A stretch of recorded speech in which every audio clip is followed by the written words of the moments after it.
200 টাকায় বউ পাওয়া যাচ্ছে, ঘরে একটা বউ আছে, 600 টাকায় আর 3টে বউ লুবো, 4টা জায়েজ আছে।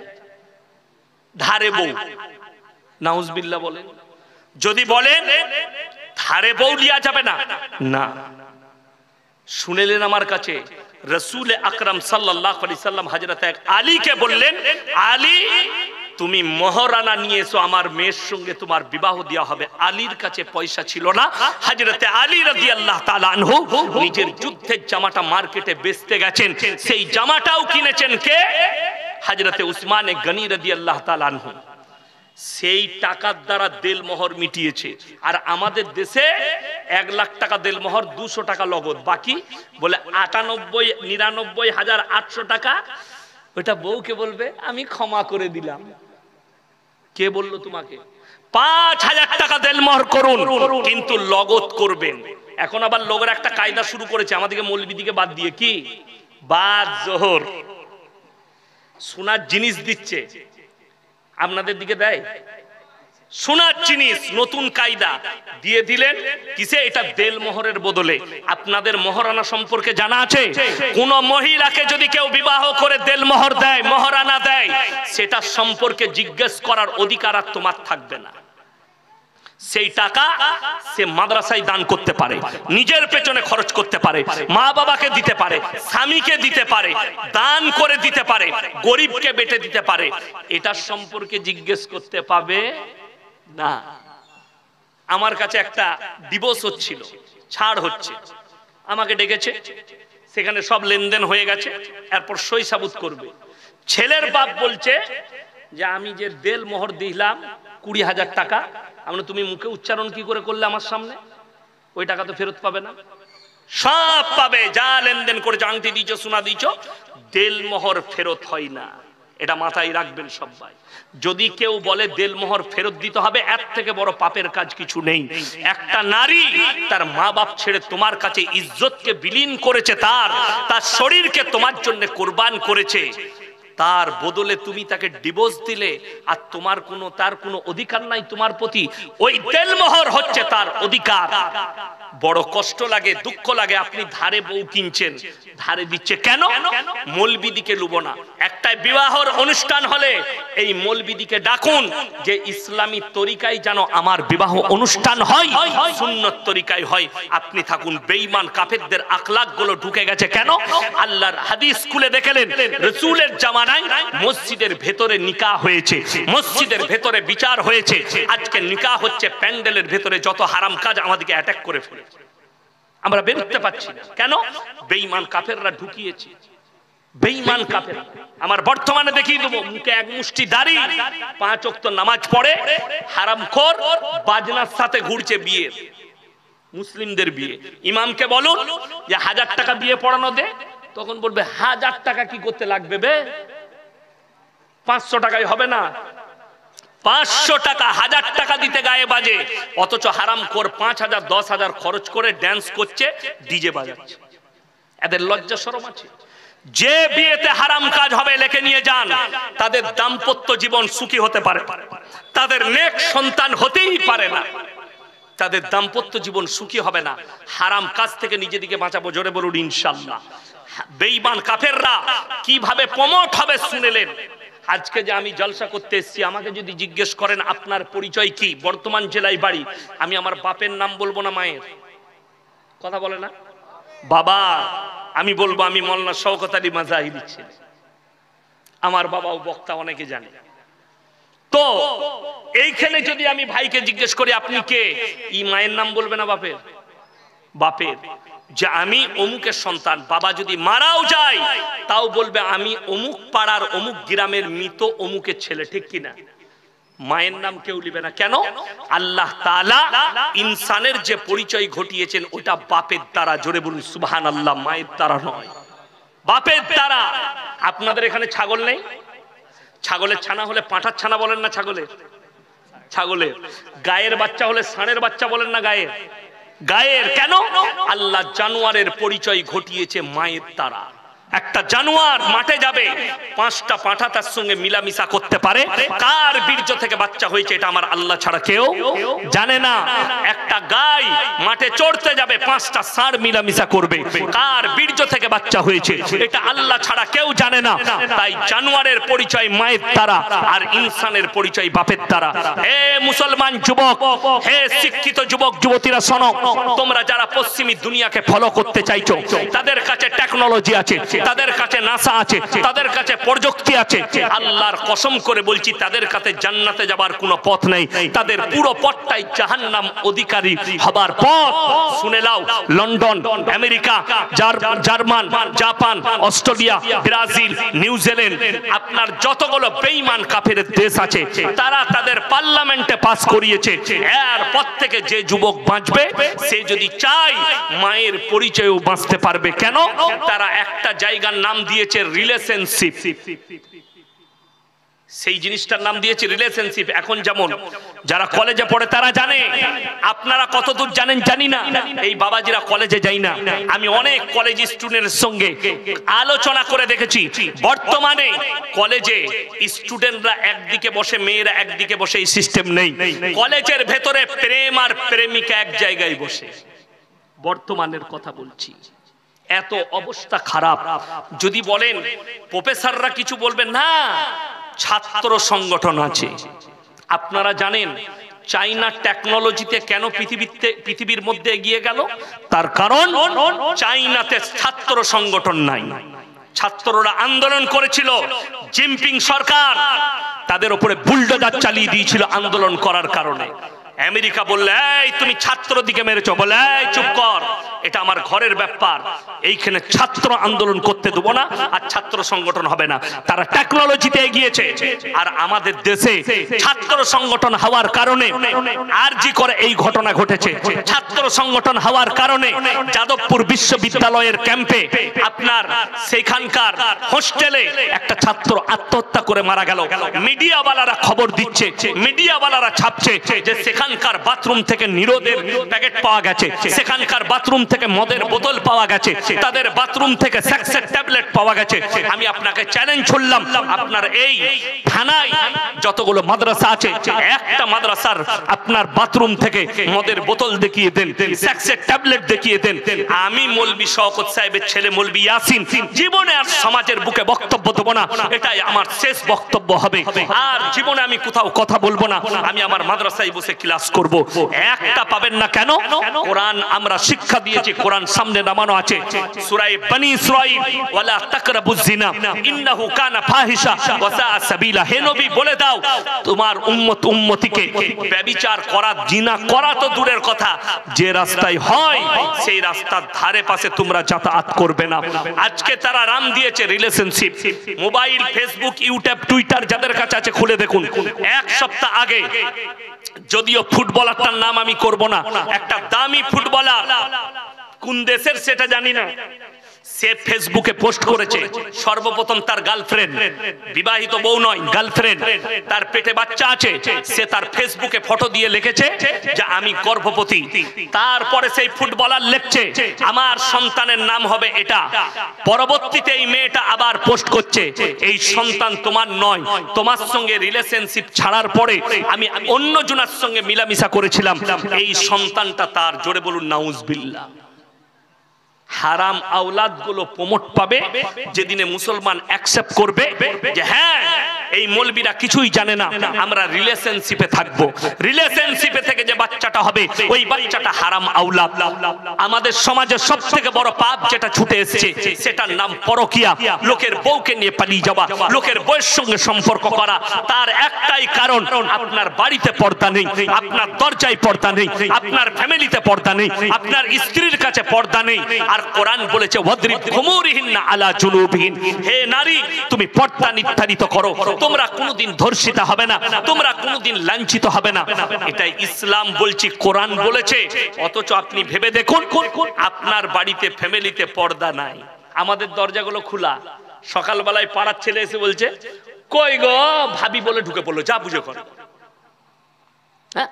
ইয়াসিন সাহেবের সঙ্গে বন্ধুত্ব হয়েছে, আমাকে বলছেন মৌলী সাহেব আমার বাড়িতে একদিন আসুন না, দাওয়াত দিলেন, গেলাম, ঘরে বস করালেন।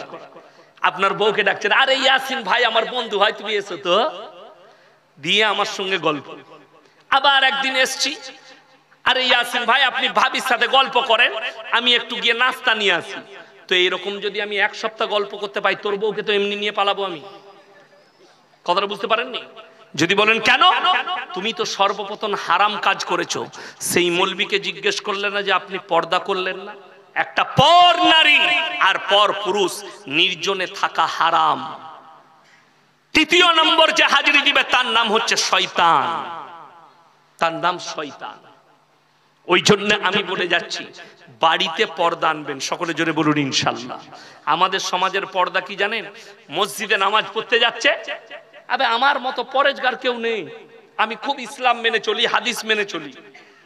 সকালবেলায় উঠে বউকে নিয়ে কোথায় যাবে? ডাল খোলা যাবে মোটরসাইকেলে করে। ফজরের নামাজ পড়েছে, পেছনে বউ বসে আছে, নিজের শরীরটা গোটাই ঢাকা, আর বইয়ের পেটও বেরিয়ে আছে, পিঠও বেরিয়ে আছে, আর মাথাও বেরিয়ে আছে। ঠিক বললাম না ভুল বললাম?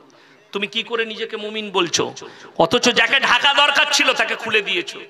আর তোমার হুঁটোটা বেরিয়ে গেলেও দোষ ছিল না, কিন্তু তুমি নিজেকে ঢেকে রেখেছো। এইখানে ইনি আর আমি ক্লোজ বন্ধু। আচ্ছা, ক্লোজ বন্ধু হলে ইয়ার কি হয় না? হয় না মাজাক? আমি পর্দা বুঝাচ্ছি, ক্লোজ বন্ধু মানে মাজাক হবে। ইনাকে যদি আমি বলি ভাই ইয়ার কি মেরে তোমার বইয়ের ব্লাউজের সাইজ কত, ঝগড়া হবে না? হবে না? কথা বলে না? আপনারা হাসছেন। ইনার আর আমার মধ্যে দ্বন্দ্ব হয়ে গেল। ইনি বলবেন এত বড় কথা ইয়াসিন ভাই বললেন, আমার সঙ্গে সম্পর্ক থাকবে না। হে মুসলমান যুবক, ভেবে দেখো, তুমি সামান্য খালি তোমার বন্ধু বলেছে তোমার বইয়ের ব্লাউজের সাইজ কত, সম্পর্ক ছিন্ন করে দিলে। আর তোমার বিবি বাজারে গেছে, বিবিকে বাজারে ঠেলে দিয়েছো। একটা পর পুরুষ বসে আছে দোকানে, সেখানে গিয়ে তোমার বিবি নিজের মুখে বলছে দাদা আমার একটা 40 সাইজের ব্লাউজ দাও তো, তখন তোকে লজ্জা লাগে না? কথাটা বুঝাতে পারলাম? পর্দা। তোমার বিবি, আরে মুর্শিদাবাদে রোজার মাসে আমি 2-3টে জলসা করি। মুর্শিদাবাদে জলসায় গেছি, তো বেলডাঙ্গায় একজন মুফতি সাহেব আছে, জার্জিস হোসেন কাসমি, আমার বন্ধু। তো আমি তাকে বললাম ভাই আপনার মাদ্রাসায় ইফতারি করবো, বলে চলে আসুন। বিরাট আয়োজন করেছে, ইফতারি করলাম। আমি বললাম ভাই জামা কাপড় কিনা হয় নাই, 25শে রমজান হয়ে গেছে, তো আমাকে জামা কাপড় কিনতে হবে। কোথায় যাব? একটা বড় দোকানের নাম করলো। আমি গেলাম, ঢুকেই দেখছি আল্লাহ সব খালা, আমি একা খালি খালু। আমি কি বিপদ করলাম? আমাকে দোকানি বলছে হুজুর যান না, আপনি দাঁড়ান। আমি লজ্জায় একটা মেয়ের জামা নিয়ে বেরিয়ে পালিয়ে এলাম। দুঃখটা কোথায় জানেন? যেটা বললাম ওটাই। ব্লাউজ কিনছে একটা পর পুরুষ বসে আছে, ছায়া কিনছে একটা পর পুরুষ বসে আছে, আর স্বামীকে বলছে কই গো আমার শাড়ি ছিঁড়ে গেছে, একটা শাড়ি এনে দিবে না? ব্লাউজ ছিঁড়ে গেছে। ই হারামখোর চায়ের দোকানে 3 ঘন্টা আড্ডা মারছে, আর বউকে বলছে তুই চলে যা না, পয়সা নিয়ে টোটো করে নিয়ে চলে আয়। তো তোর বউ পালাবে না তো মৌলবীর বউ পালাবে? আপনাদের কি মনে হচ্ছে? আমি এসছি আজকে 407 কিলোমিটার আমার বাড়ি থেকে। কত বললাম? 407 কিলোমিটার। আমি বাড়িতে ফ্যামিলিতে সময় দিই না কি দিই না? যেদিন থেকে আপনার ওই আগস্ট থেকে জলসা শুরু হয়েছে, রোজার আগের দিন পর্যন্ত একদিনও খালি নেই। তাইলে কি আমার বিবি ছিঁড়া জামা পরে থাকবে না ন্যাংটো থাকবে বাড়ি? এই জলসায় যেতে যেতে রাস্তায় বিবির যে প্রয়োজন আলু পেঁয়াজ থেকে সবজি সব গাড়িতে চাপিয়ে নিয়ে রাতের বেলায় পৌঁছে দিই, যাতে তাকে না ছুটতে হয়, বাড়িতে পৌঁছে দিই। তারপরও আমাদের বিবি, আমি চ্যালেঞ্জ ছুড়ে বলে গেলাম, বর্তমান টাউনে যেমন আপনারা মোবাইলে দেখেছেন আমাকে চিনে না এমন কেউ নেই। অমুসলিম ভাইরাও চিনে। আমার বাজারে কেউ যদি বলে দিতে পারে ইয়াসিন সাহেবের স্ত্রী পর্দায় এসে বোরকা পরে একটা রুমাল কিনেছে, আমি জীবনে আর সমাজের বুকে বক্তব্য দেব না, আপনাদের কাছে বাই ক্যামেরা ক্ষমা চেয়ে যাব। কেউ যদি প্রমাণ দিতে পারে। আরে বড় দুঃখের বিষয়, আমরা তো আমাদের বিবিকে পর্দাই দিতে পারলাম না, আর আপনি জান্নাতের আশা করে বসে আছেন। বেশিরভাগ মহিলা জাহান্নামে যাবে খালি বেপর্দা হওয়ার কারণে। আজকে ছোট পোশাক পরছে আর বলছে এটা মডেলিং। যদি তোমার ছোট পোশাকটা মডেলিং হয়, জেনে রেখে দিবে তোমার এই ডালখোলা থানার সব থেকে বড় মডেলিং হচ্ছে ডালখোলার কুত্তাগুলো, যারা কোনো পোশাকই পরে না। আপনারা ভেবে দেখুন, পুরুষের জন্য টাকনুর ওপরে কাপড় পরা কি সুন্নত? যে পুরুষ টাকনুর নিচে এইখানে কাপড় পরবে তার ওই অঙ্গগুলো আল্লাহ জাহান্নামের আগুনে জ্বালাবে। নারীদের জন্য টাকনুর নিচে কাপড় পরতে হবে। কিন্তু বেঈমান কাফেররা দেখেছেন এখন যে কাপড়গুলো বার করছে সালোয়ার গুলো এইখানে, ঠিক বললাম না ভুল বললাম? এরকম জায়গায় থাকছে মেয়েদের। আর কিছু কিছু হারামখোর মেয়ে আছে পায়ে আবার কার বেঁধেছে, কার বেঁচে লজর লাগবে না, ওইটাই তো শিরক। কার বাঁধলে যদি লজর না লাগে তাহলে দড়ি বেঁধে দে আর মরবি না, গলায় বাঁধ। কষ্টের বিষয় আপনি শিরকের উপরে বিশ্বাস করেন একটা কার, অথচ পা বেরিয়ে আছে। ওই পা দেখে যে সমস্ত যুবকদের মনেতে জিনা জাগবে, সমস্ত জিনা করার পাপ ওই মহিলার উপরে যাবে। আপনি আপনার বিবিকে পর্দায় নিয়ে আসুন, সবাই আনবেন, জোরে বলুন ইনশাআল্লাহ। বিবিদিকে পর্দা দেন, কিয়ামতের দিনে আল্লাহর কাছে সকলকে হাজিরি দিতে হবে। আপনি আমি সকলে হাজিরি দেব।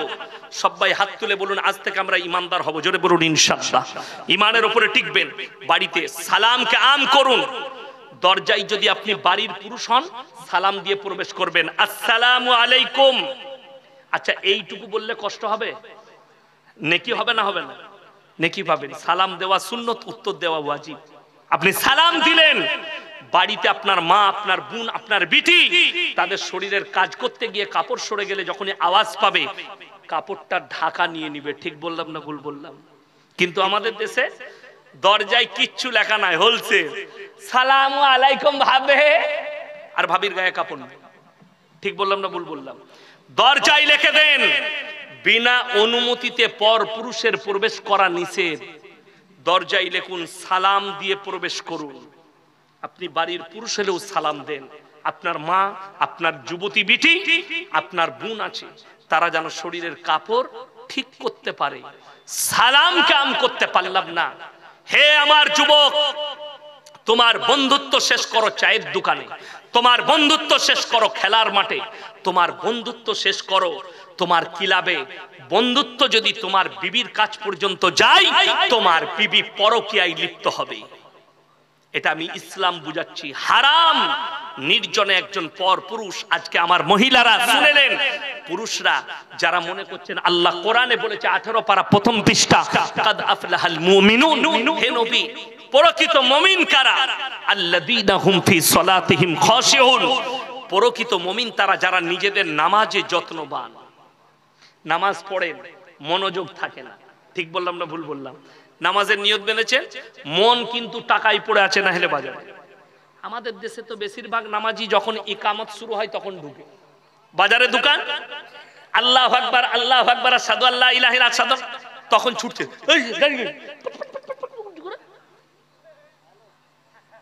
আর মনে পড়ছে না দোকানে তালা মেরেছি না মারি, তো নামাজটা কত সুন্দর হবে। সমস্ত হাজত সেরে। ওই জন্য কোরআনে আছে ইয়া আইয়ুহাল্লাযীনা আমানু ইযা নুদিয়া লিস-সালাতি মি ইয়াউমিল জুমআ ফাসআউ ইলা যিকরিল্লাহি ওয়া যারুল বাই' যালিকুম খায়রুল লাকুম ইন কুনতুম তা'লামুন। যখন তোমাদেরকে জুম্মার জন্য নামাজের জন্য ডাক দেওয়া হবে, বেচাকিনা বন্ধ করে দাও, ব্যবসা বাণিজ্য বন্ধ করো আর নামাজের মধ্যে চলে এসো। যারা হজ করতে গেছেন তারা জানেন মক্কা মদিনায় আজান হলে দোকানীদের দোকান খোলা পড়ে থাকে, তারা মসজিদে প্রবেশ করে যায়। আর আমাদের দেশে তবে এই আমলটা আপনি করতে যাবেন না। যদি মনে করেন ইয়াসিন ভাই বলে গেছে দোকান পড়ে থাক, আগে আমি নামাজ পড়বো, ঘুরে এসে দেখবেন দুটি চানাচুরু নাই, কেন? আমাদের দেশে সব আউলিয়া, ঠিক বললাম না ভুল বললাম? আরে আমাদের দেশে মসজিদ থেকে জুতো চুরি হয়ে যায়। হ্যাঁ, কিছু লোক আছে জুম্মা পড়তে যায় জুতো চুরি করার লেগে, ঠিক ছিঁড়া চপ্পল পরে গেছে আর বেরোবার সময় নতুনটা, ও ঢুকবার সময় দেখে যে কোন মালটা কথা। আর যদি ধরা পড়ে যায়, ভাই ভুল করে ঢুকে গেল, বুঝতে পারিনি। হ্যাঁ, তুই ছিঁড়া পরে এসেছিল আর নতুনটা বুঝতে পারলি না, কিন্তু তো চোর। কিন্তু অবাক হবেন মক্কা মদিনায় যদি একটা সোনার জিনিস পড়ে থাকে কেউ হাত দিবে না। কেন? হাই প্রোফাইল ক্যামেরা লাগানো আছে, ধরা পড়ে গেলে হাত দুটো কেটে দেওয়া হবে, আইন আছে। আমাদের দেশে 10 টাকা যদি কোনো যুবক চুরি করে, দোকানের একটা বিস্কুট চুরি করলে তাকে কিলাবে বেঁধে মারে, না হলে রাস্তায় পোলে বেঁধে মারে। আর চুরি করবি। আর যারা কমের লাখ লাখ হাজার হাজার কোটি টাকা চুরি করছে তাদেরকে আমরা স্টেজে মালা পড়াই, ঠিক বললাম না ভুল বললাম? তাদেরকে সম্মান দিই, আর 10 টাকা চুরি করলে তাকে বেঁধে মারি। অবাক এই সমাজের অবস্থা দেখে আমার মুসলমান ভাই আপনাদেরকে অনুরোধ করে যাচ্ছি, ইমানের উপরে টিকুন, হক চিনতে শিখুন, হকের উপরে টিকে যান, হালাল খান, হালালের উপরে টিকুন। দুনিয়া আখিরাত দুটোই সুন্দর হবে, দুনিয়া আখিরাত দুটোই সুন্দর। এখানে কেউ বলতে পারবেন আমি কবে মরবো? নিজের সম্পর্কে কেউ জানেন? মৃত্যুর খবর কেউ জানে না। আপনাকে বলে দিই, পরীক্ষা স্কুলে হলে, আমাদের মাদ্রাসায় পরীক্ষা হয় না হয় না? আচ্ছা, আগে থেকে এলান দেওয়া হয় না হয় না যে পরীক্ষা হবে? ছেলেরা বুঝতে পেরে যায় অমুক দিনে এই কিতাবের পরীক্ষা আছে, সে তৈরি হয় না হয় না? যখন বুঝতে পারে কালকে আমার ইংরেজি হবে, রাতের বেলায় ইংরেজিটা ঘাটে। যখন বুঝতে পারে কালকে আমার এটা হবে, সে সেটা ঘাটতে শুরু করে।